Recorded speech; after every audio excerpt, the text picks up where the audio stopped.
Assalamualaikum warahmatullahi wabarakatuh. Kita akan melanjutkan pembelajaran tematik MUPEL IPA dengan materi pengaruh kalor dalam kehidupan. Mengenal konduktor dan isolator panas. 1. Konduktor. Konduktor adalah benda yang mempunyai kemampuan menghantarkan panas dengan baik. Contohnya panci dan wajan yang terbuat dari logam, besi, aluminium, dan tembaga.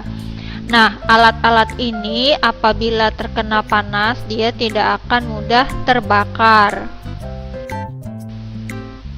2. Isolator. Isolator adalah benda yang tidak mempunyai kemampuan menghantarkan panas dengan baik.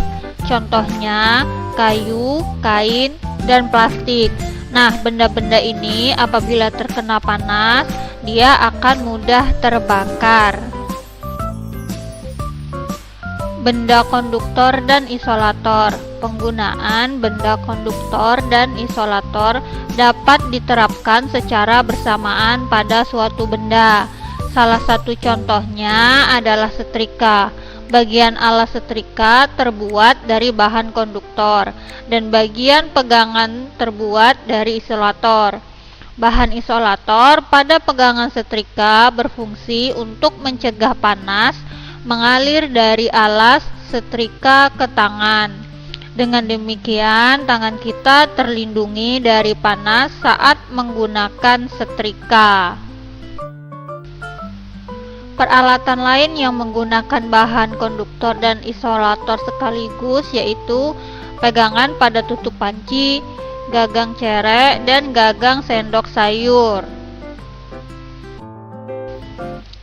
Mengenal peralatan sesuai sifat hantaran. Nah, di sini ada contohnya 5 benda. Yang pertama, wajan. Nah, wajan ini sifat hantarannya panas sehingga disebut dengan konduktor. Kemudian cerek juga dia menghantarkan panas sehingga sifatnya disebut dengan konduktor. Sementara serbet dia tidak menghantarkan panas sehingga sifat hantarannya disebut dengan isolator. Kemudian baskom dia juga tidak menghantarkan panas sehingga sifat hantarannya disebut dengan isolator. Kemudian tisu dia juga tidak menghantarkan panas sehingga sifat hantarannya itu disebut dengan isolator. Mengenal cara kerja termos. Nah, ini adalah bagian-bagian termos. Yang pertama ada dinding kaca. Nah, dinding kaca ini terbuat dari 2 lapis kaca. Bahan yang mengkilap ini dapat memantulkan energi kalor sehingga dapat menghambat keluarnya panas. Kemudian ada lapisan perak. Nah, pada bagian dalam dinding kaca ini dilapisi perak. Hal ini berfungsi untuk mempertahankan suhu air pada termos. Kemudian ada ruang hampa udara. Nah, di antara 2 lapis kaca terdapat ruang hampa udara. Ruang hampa udara ini menyebabkan panas tidak dapat berpindah dengan cepat. Kemudian ada penutup. Tutup termos biasanya terbuat dari gabus. Hal ini berfungsi untuk mencegah proses perpindahan energi kalor pada permukaan air. Kemudian ada lapisan pelindung.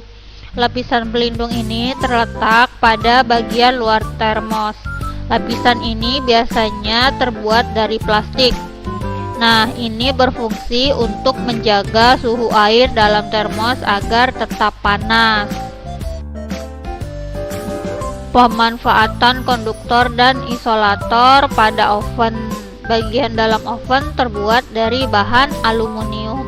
Aluminium merupakan bahan yang bersifat konduktor sehingga dapat menghantarkan energi kalor. Energi kalor dari sumber panas akan mengalir ke dalam oven sehingga kue di dalamnya menjadi matang. Nah, oven dibuat dengan bentuk kotak tertutup untuk memaksimalkan panas sehingga makanan matang secara merata. Namun, bagian tombol temperatur suhu terbuat dari bahan isolator. Penggunaan isolator bertujuan untuk mencegah panas mengalir ke bagian tombol. Dengan demikian, tangan kita tidak terasa panas saat menyentuh tombol oven. Penggunaan bahan konduktor dan isolator di rumah. Yang pertama, ada pegangan setrika, bahan terbuat dari plastik, kegunaannya sebagai pegangan saat menyetrika, sifat hantarannya isolator. 2. Alas setrika, bahannya terbuat dari tembaga, kegunaan untuk menghantarkan panas sehingga pakaian yang terkena panas menjadi rapi, sifat hantarannya yaitu konduktor. Ketiga, tutup termos, bahannya terbuat dari plastik, kegunaan untuk menutup termos agar isinya tidak tumpah dan mencegah panas keluar dari termos, sifat hantarannya adalah isolator.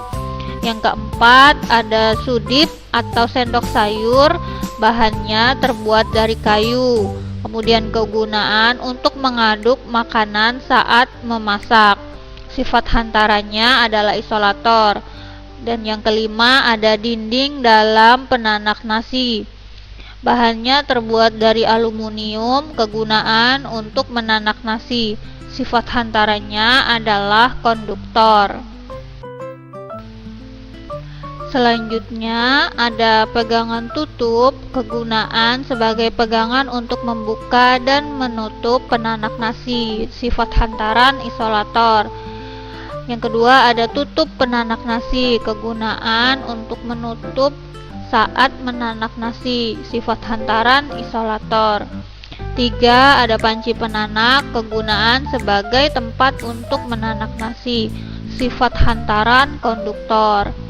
4. Pegangan penanak nasi, kegunaan sebagai pegangan jika akan mengangkat penanak nasi, sifat hantarannya isolator. 5. Pelindung luar, kegunaan untuk melindungi panci, sifat hantaran isolator. 6. Ada lampu, kegunaan sebagai tanda petunjuk bahwa penanak nasi berfungsi atau sedang menyala, sifat hantarannya isolator.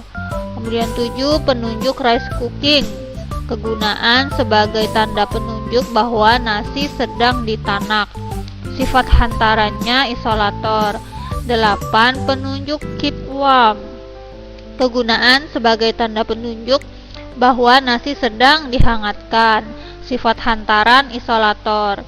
9. Ada saklar, kegunaan untuk memutus dan menghubungkan arus listrik, sifat hantaran adalah isolator. Nah, itu tadi barang yang digunakan dalam kehidupan sehari-hari yang menggunakan bahan isolator maupun konduktor. Demikianlah pelajaran kita hari ini. Semoga bermanfaat. Wassalamualaikum warahmatullahi wabarakatuh.